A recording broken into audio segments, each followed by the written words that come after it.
There are statutes of limitations in the Japanese legal system. Once this period has passed, you cannot appeal the crime and you cannot contest it in court. So if this period passes, the victim cannot legally punish the perpetrator. Is there no choice but to accept that you cannot do anything about it? This time the perpetrator turned himself in after the statute of limitations had passed. We will discuss a certain case. What's the point of confessing after the crime? In the Adachi Ward female teacher murder case, on August 14th, 1978, a female elementary school teacher in Adachi Ward, Tokyo, went missing when she didn't return home as usual. Worried about her, the principal of the school contacted her family saying that she was supposed to be at work but was not at school. Her family filed a missing person report with the police. The police immediately began their investigation, but they couldn't find her or even a single clue that would lead to her. The case remained stagnant for 26 years until August 21, 2004. A certain person came forward, saying he had something to say about the case. It was a man who had worked as a security guard at the same elementary school as her. This man confessed that he had killed her. Her body had been hidden under the floor of this man's house. When the murder occurred in 2004, the statute of limitations was 15 years. He surrendered after the statute had expired. The perpetrator buried the body until he moved in 2004. He lived in the house for 26 years. During that time, what was he feeling? And why? Why did he decide to turn himself in after the statute of limitations had expired? And after it was revealed that this case was not a disappearance but a murder, what actions did the bereaved family take? Now here are the details of the case.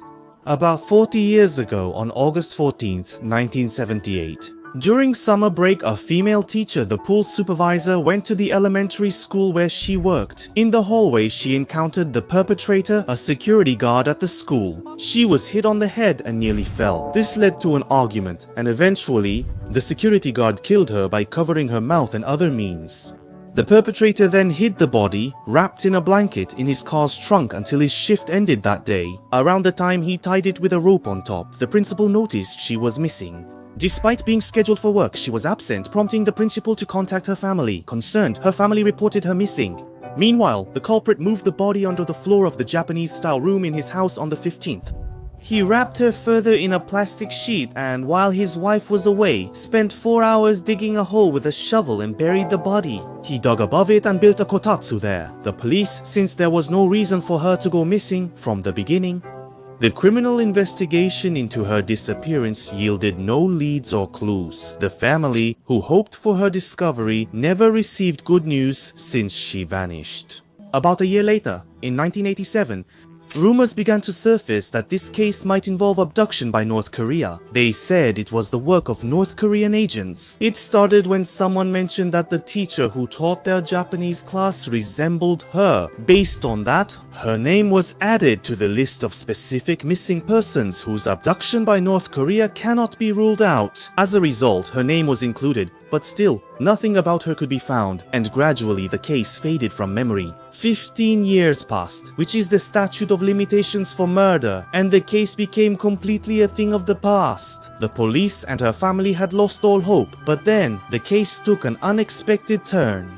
On August 21, 2004, 26 years after the incident, the perpetrator confessed, revealing the full details of the case. What caused this to happen? The perpetrator turned himself in, but not due to guilt or remorse. There is evidence to support this. The perpetrator admitted he knew about the accident, but only surrendered after the statute of limitations expired. Why did he do it? He came forward after 26 years because he had been hiding the body for that time. First for 15 years, then another 11. He said it was because his house was targeted for land readjustment due to road expansion, and he thought the incident would be discovered when the house was demolished.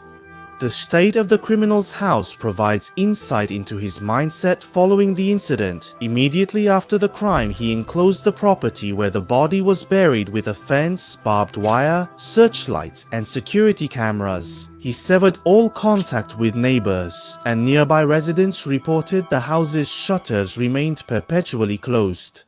He would yell, holding an iron bar, at anyone attempting to enter the house. He always received deliveries outside the gate. These were some of the odd behaviors that stood out. According to the perpetrator's statement, he also thought about taking his own life, and sometimes saw school visitors as detectives.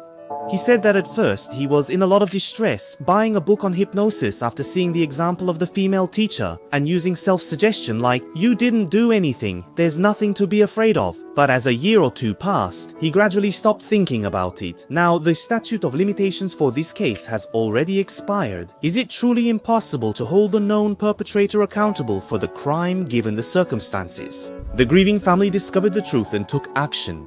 They could not pursue this case as a criminal matter under the law, but they filed a civil lawsuit. Only one path remained in civil court. That was to file a claim for compensation. The right to claim compensation expires after 20 years, so the main issue in this case was whether that right had expired or not. Since 26 years had passed since the incident, it would be natural to think that the 20-year claim period had also expired. However, in this case, it wasn't that simple. Let me explain why. To clarify, the question is whether the perpetrator's ongoing concealment of the body counts as a past or ongoing act. In other words, is hiding the body still? The question is whether it still falls within the scope of the right to claim compensation. In the first trial, murder was not recognized. However, the act of continuing to conceal the body was acknowledged as a separate illegal act from the killing. A 3.3 million yen consolation payment. The bereaved family stated that those who flee after an incident are forgiven, following a verdict.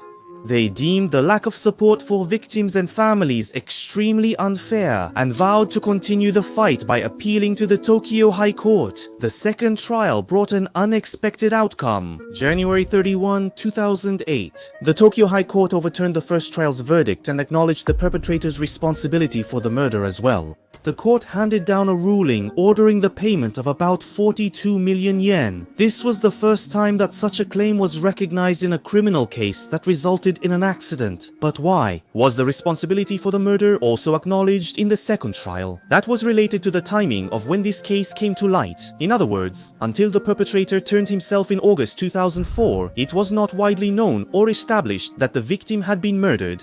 As the bereaved family was unaware of the murder, they couldn't exercise their right to prosecute, allowing the perpetrator to escape liability while the family couldn't exercise their rights was deemed extremely contrary to the principles of justice and fairness. The perpetrator later appealed on April 28, 2009, but the Supreme Court rejected it and the verdict was finalized. 5 years post-discovery and 31 years after the murder, the case went to trial. Alongside this, Adachi Ward, the perpetrator's employer, was also held responsible. In December 2007, a settlement was reached with the ward agreeing to pay 25 million yen in settlement money. However, unfortunately, by the time this verdict was handed down, both parents had already passed away. At the press conference, her family said they did not believe her pain and fear could be erased in 15 years. They said they wanted a conclusion that would satisfy both the victim and society. They commented on the statute of limitations for criminal cases, saying that it exists because as time passes, evidence from the time of the incident is lost and investigations become more difficult. The perpetrators surrendered because their house, where the body was hidden, was scheduled for demolition. Without the planned demolition, the perpetrator likely wouldn't have turned themselves in. It implies that the murder could have gone undetected, the perpetrator would have escaped liability, and the victim's family would have endlessly searched for their loved one. In Japan, nearly 80,000 people go missing every year, and among them, there may be cases like this that remain hidden. In 2021, there are currently no statutes of limitations for murder cases. Living in a country governed by the rule of law, we entrust the judgment of criminals to the law and to judges. There is no other way, and this continues even now. I hope that future legal reforms will continue to move in a positive direction. That's all for now. Thanks for watching.